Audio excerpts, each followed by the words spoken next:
尽管 F-35战斗机已步入批量生产，并广泛服役于美国空军与海军，但就总量与战术核心地位而言，海军的超级大黄蜂 F/A-18依然稳坐主力宝座。自 F-14战斗机退役后，大黄蜂便挑起了美国海军战斗力的大梁。然而，这款战机亦非完美无缺，其命名背后便透露出一定端倪。作为战斗攻击机的设计，并不全然适应高速飞行的需求。尽管通过换装先进雷达与中距离导弹，其多目标作战效能甚至超越了前辈 F-14，但为兼顾对地攻击任务，大黄蜂系列在某些方面确实做出了不小的牺牲。当前，台湾空军正处于一个关键时刻，必须面对一项艰难的抉择：是选择让现役战机光荣退役，还是通过延寿升级来继续发挥他们的余热？这不仅仅是一个技术问题，更是一场攸关台湾空中防御力量的战略抉择。就在这个时候，美国军火商嗅到了商机，及时地伸出了橄榄枝，意在为台湾推荐一款性能卓越、最适合其需求的新型战机。这个举动无疑引起了台湾空军的极大关注，但在他们的心中仍然充满了疑虑和不安。目前，台湾空军的主力高空高速拦截任务依赖于法国制造的幻影2000-5型战机。然而，这些战机已经服役超过20年，早已不再是昔日的空中霸主。尽管这些幻影依旧在台海的蓝天中展现出令人敬畏的姿态，但随着岁月的流逝，它们的性能逐渐显现出疲态。台湾空军清楚地意识到，如果不及时采取措施，未来的空中威胁将变得难以应对。面对这一严峻形势，台湾并非毫无作为。此前，他们已成功完成了部分 F-16战机的升级，将其性能提升至最新水平，并从美国引进了66架最新批次的 F-16V 战机。这一批次的 F-16V 战机被寄予厚望，预计将在2年内全部交付。然而，现实情况却不尽如人意，供应链问题成为横亘在前的一道难题。尤其是法国零部件的供应延迟，直接导致了幻影2000年5月的后续机型换装进度受阻。这个进展的滞后，如同一把悬在头顶的达摩克利斯之剑，让台湾空军深感不安。台湾空军的指挥官们不得不面对一个棘手的现实：即使 F-16V 战机最终全部交付，台湾的空中力量能否在未来的战场上立于不败之地，依然存疑。毕竟，敌人的技术和战术也在不断进步，而幻影2000-5的换装进度仅完成一半，这让人们开始怀疑新战机的性能提升是否足以应对未来的挑战。军方必须做出最明智的选择，既要确保现有战机的战斗力不被削弱，又要为未来的空战做好充足的准备。而美国军火商的橄榄枝虽然诱人，但也让人不得不警惕，这究竟是一次战略性的合作，还是一次充满风险的赌博？为此，台湾方面将目光投向了 F-15与 F/A-18作为潜在替代方案，双方已就此展开初步探讨。候选名单中囊括了即将全面退役的美国 F-15C 地形、最新版本的 F-15XF-18EF 以及经过深度改良的 F/A-18X 超级大黄蜂。F-15系列以其卓越的高空高速拦截性能及长作战半径著称，深受台湾青睐。然而，美国方面更倾向于推荐 F/A-18，理由是其与台湾自研的 IDF 战机存在零部件通用性，且 F/A-18在电子战领域表现强劲，具备超视距作战能力，可挂载多达10枚 AIM-120空导弹，仅在航程上略逊于 F-15。美国海军正规划在航母上部署 F-35B 与 F/A-18的混合编队，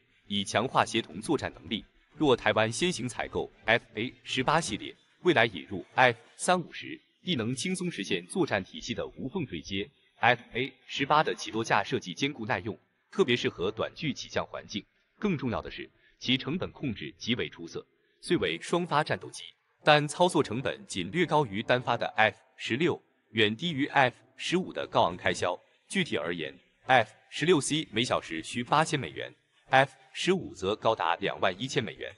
而 F/A-18EF 仅需11,000美元，经济效益显著。对于台湾空军而言 ，F/A-18系列无疑是理想的选择，尤其是 F/A-18X 超级大黄蜂的升级版 F/A-18XT， 该机由波音公司最新打造，针对性地弥补了原系列的不足，提升幅度显著。足以助台湾有效应对潜在空中威胁。近年来，波音虽在美军项目竞争中屡遭挫折，但这并未影响 FA-18XT 作为台湾最佳选项的地位。随着 F-22、F-35项目由洛克希德公司主导 ，B-21隐身轰炸机归诺斯罗普所有，波音公司正通过加强现役战机的竞争力来维持市场地位。此前推出的 F-15EX 便已成功获得美国国会支持，为 FA-18XT 的出口前景增添了更多信心。如今，波音公司在 FA-18的基础上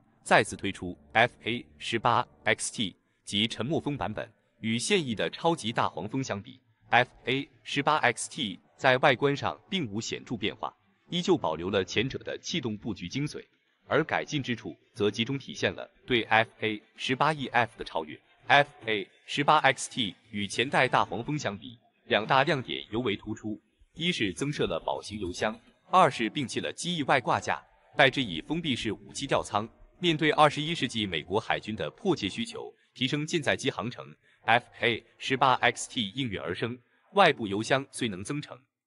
却牺牲了武器挂载能力，舰载加油机方案亦非长久之计。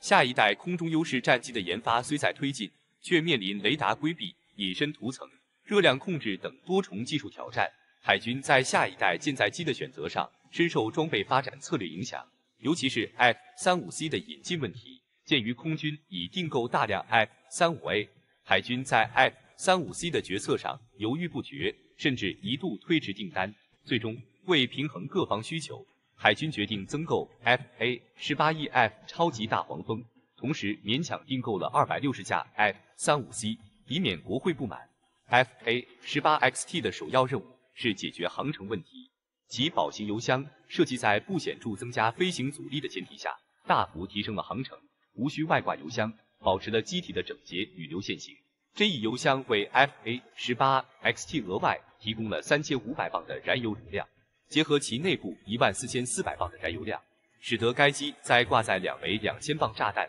及2枚 M120中程导弹的情况下，作战半径从1092公里扩展至1350公里。针对超级大黄蜂下挂架外倾导致的飞行阻力和雷达反射面积增加问题， FA-18XT 采用了封闭式武器舱，有效减少了外挂导弹的雷达信号特征，并在高速飞行时优化气流，降低阻力。这一技术不仅适用于3、4代战机，也启发了5代机的设计思路，如英国为 F-35研发的隐身吊舱。波音的封闭式武器舱每个可装载4枚 M120导弹，使 FA-18XT 摆脱了机翼外挂架。此外， FA-18XT 换装了更强劲的 F414 发动机，较之于 F404， 其加力推力提升了24%，为战机提供了高达30%至40%的近距空战推力增力，以及20%至30%的超音速推力提升。经过波音公司21次精心试飞 ，FA-18XT 的宝型油箱、封闭式武器舱及隐身涂层均通过了严格测试，其隐身性能相比前代提升了50%。而在电子战领域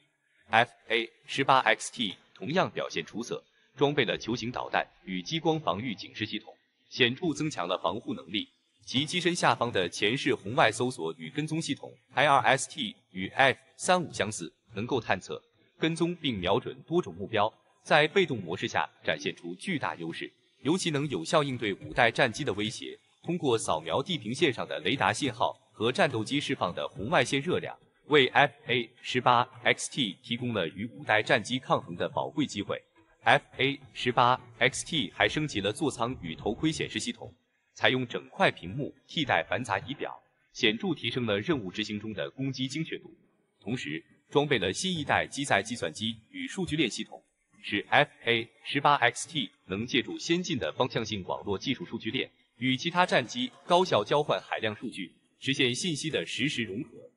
综上所述， FA-18XT 在超级大黄蜂的基础上进行了全面升级，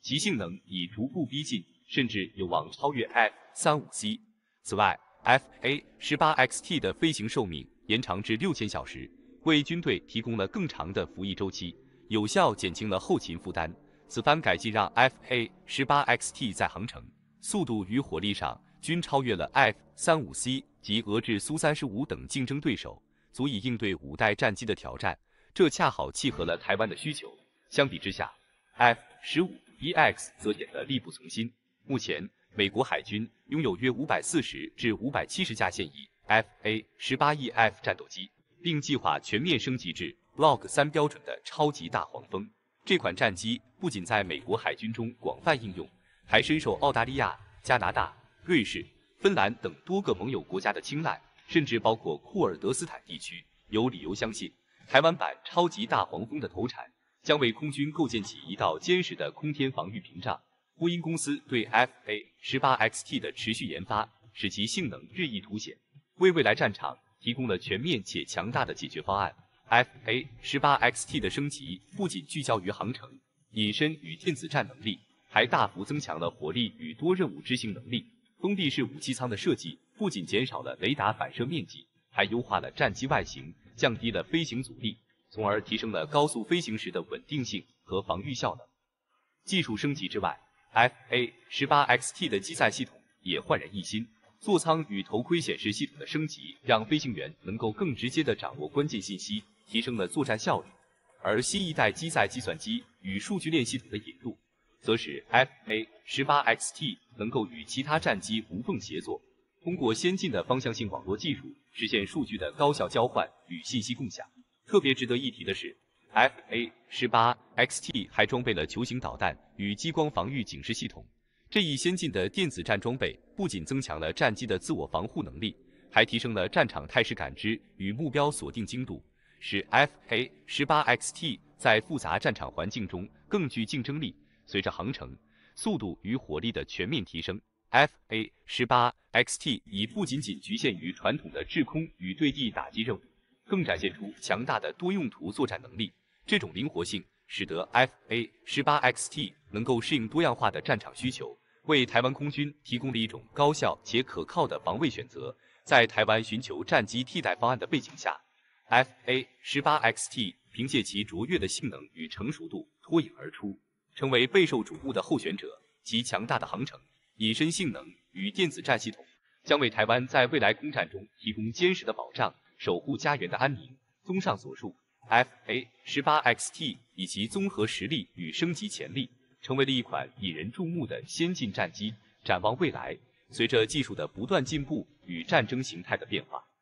F/A-18XT 有望继续发挥其重要作用，为台湾及更广泛的地区提供稳定可靠的防御力量。月前，前舰自造 IDS 原型舰模型的亮相，迅速吸引了社会各界的目光，各种猜测与揣测随之而起。人们试图从模型外观窥探其技术渊源，但真相往往朴素无华。须知前舰的精髓在于压力壳，而非外层的软壳装饰。即便是剑龙级及其荷兰旗鱼级、美国白鱼级的前身，也是在压力壳外包裹了软壳，这一点从公开的图纸中可清晰辨识。因此，仅凭外壳形态断定 IDS 设计模仿德国核型前舰，进而推断技术来源，实属偏颇。众所周知，前舰自造设计在原型舰系深度上汲取了剑龙级的经验，设计团队虽尝试了多种方案，但核心设计框架未变，差异主要集中在外观造型与装备布局上。原因在于，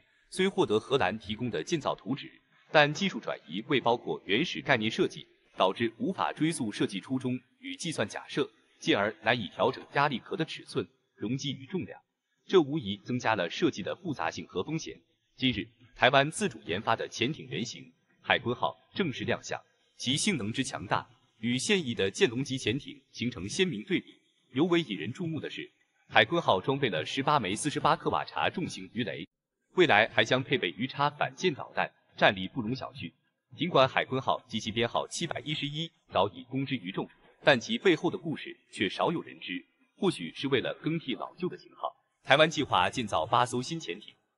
并采用了从711至718递增的编号体系，同时保留了海字开头的命名传统。这8艘新潜艇将与2艘升级后的剑龙级潜艇共同构筑新的潜艇编队。剑龙级虽将接受现代化改造，装备更先进的武器与设备，但在性能上仍难以与新潜艇相提并论，后者无疑是海底的霸主。特别是在下潜深度上，海鲲号远超剑龙级的300米限制，预计可达到350至380米，且这只是原型舰的表现，量产型将更加卓越。总之，海鲲号的诞生标志着台湾自制潜艇的重大飞跃，为台湾海军注入了新的活力与力量。据台湾军方早期消息，海鲲号潜艇凭其庞大的体型与尖端设计吸引了广泛关注。该潜艇全长达70公尺，宽8公尺，高度更是达到18公尺，排水量则介于2500至3000吨之间。设计上，它创新的采用了混合舰壳型，巧妙结合了单壳与双壳的优势。舰体精心划分为6段，加上舱口段共7部分。至于尾舵等核心设计，军方则保持神秘，仅透露采用了先进的 X 型布局。为确保海鲲号的神秘面纱不被过早揭开，台湾军方曾计划实施包覆式下水仪式，该技术备受海军界瞩目，但具体细节未向外界透露。除此之外，海鲲号的其他设计亮点已逐渐浮出水面，其整体设计极为先进，各系统均搭载了台湾自主研发的顶尖技术。尽管具体型号尚未公开，但其卓越性能已初露锋芒。海鲲号的武器系统尤为耀眼，主要分为2大块，一是美国制造的顶级48克瓦查重型鱼雷，被誉为航母杀手，其威力之大，足以震慑四方；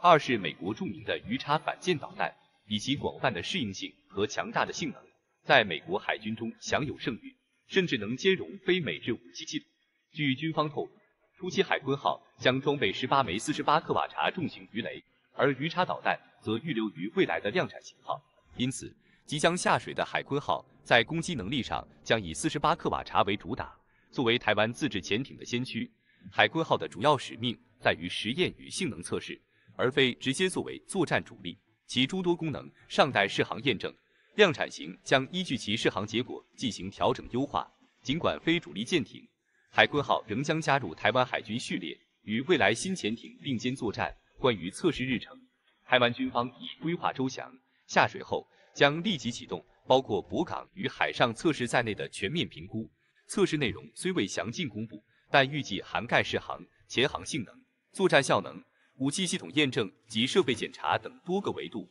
整个测试周期预计长达半年，旨在确保海鲲号各项性能均达标。然而，鉴于这是台湾首次自主建造潜艇，实际交付时间或有所调整，但个人推测最晚应不迟于年底。值得一提的是，海鲲号能够下水，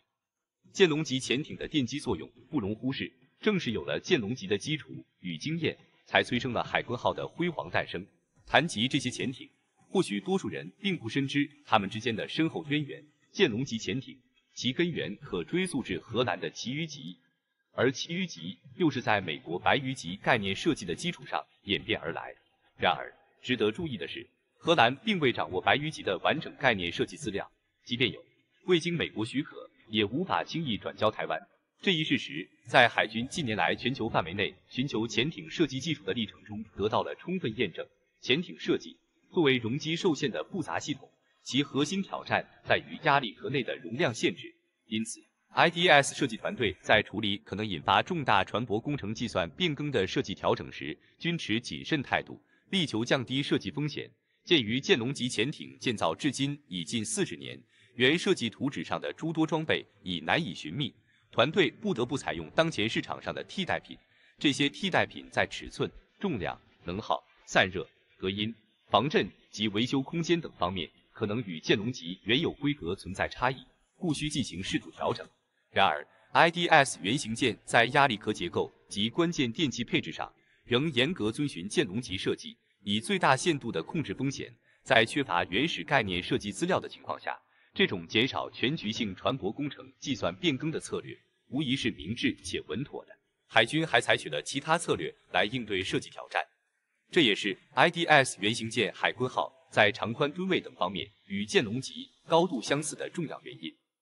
此外，设计上的显著变化包括尾舵由10字形升级为 X 构型，推进螺旋桨由5页增至7页，以及外形维度的优化调整。这些改动旨在提升潜艇的水下机动性和海床坐底安全性。X 型尾舵的设计优势在于，无论是前进、俯仰还是转弯，4个控制翼面均能同时作用。相较于10字形尾舵的上下左右各2个翼面 X 型纬度的每个舵面单位面积所能提供的控制力更大，从而增强了潜艇的操控性能。